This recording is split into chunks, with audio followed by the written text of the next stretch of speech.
The Depth to Delve Deep by Rote Writer. Chapter 40. The Winds of Change. The first day of spring, as Easter, has come and gone.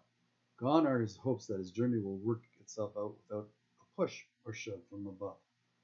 Rote's journey begins with the new year on a road less traveled, and now he's stalled. He's caught in a convent in Edinburgh. Meanwhile, Rote does a bit more research via the internet and through the various metaphysical bookstores found along the Royal Mile. Along with countless other stores garishly geared to the Celtic connection, he drops in along his way, hither or thither. In one of the fairy-friendly firmaments, he befriends the owner, an ethereal, young, and beautiful woman.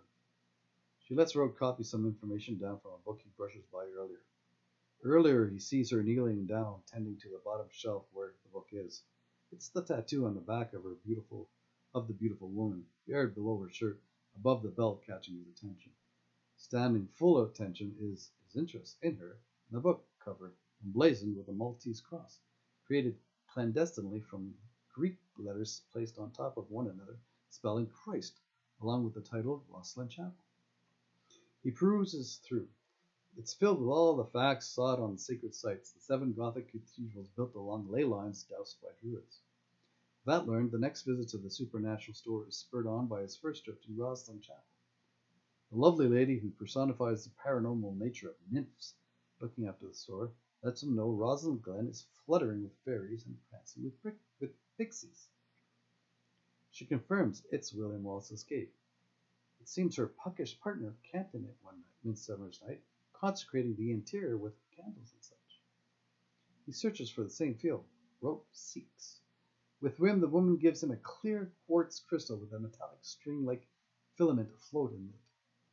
The stringed see-through stone sings softly as he leaves this lady who will lure us with demure. Entranced, he will visit the firmament a few more times, ever enamored with the enchantress and her fairy-like fiery red hair. She'll inform him of festivals and other fun stuff, like the coming Celtic celebration on the eve of May Day, Beltane. Oddly, it's held every year on Calton Hill, the very hill he sees from his room with a view, his convent bedroom window. He spends a lot more time up on Calton Hill now that he knows that what's to pass come the end of April. He'll lounge longingly into the lore in store.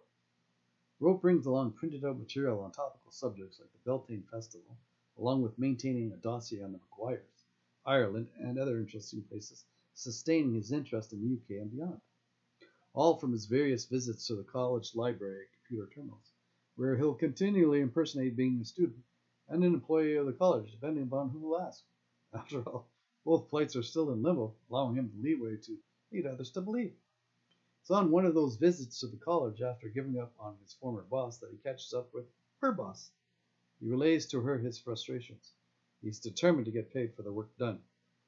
With all that can be done, Rote's found a few days later lounging around the convent's crew's smoke-filled sanctum. He's listening to the early morning show on the radio when he hears about a contest, a call-in kind likened to XFM Rockbusters. The early morning radio announcer plays a 15-second clip of someone's voice. The contestants are to call in and put a name to the voice. With no means, money or otherwise, save for his hoped-for check from the cleaners coming, he revels in the thought of winning the radio contest, with the would-be winning called in from a mobile phone borrowed from one of his compatriots at the convent. Every morning he calls in hoping to win £1,000. It proves to be an exercise in futility after some Scot comes up with the correct answer to the contest question. The hope he has in winning is so sad that he finds out where the radio station is to plead his case. It lets him know he's stuck at a convent.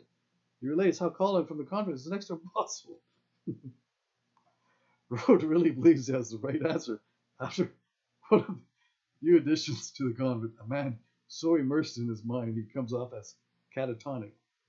That's the voice to be guessed. It's not to be.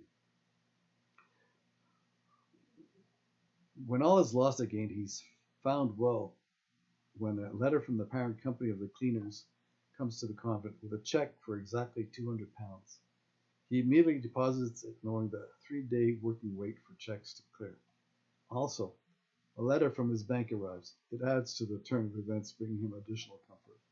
The bank lets him know they'll hold all further mail until the forwarding address is signed, sealed, and delivered by him. They've decided there have been too many address changes. It means one less worry for Rote as he forges forward into the future, knowing his finances won't be subject to hands other than his.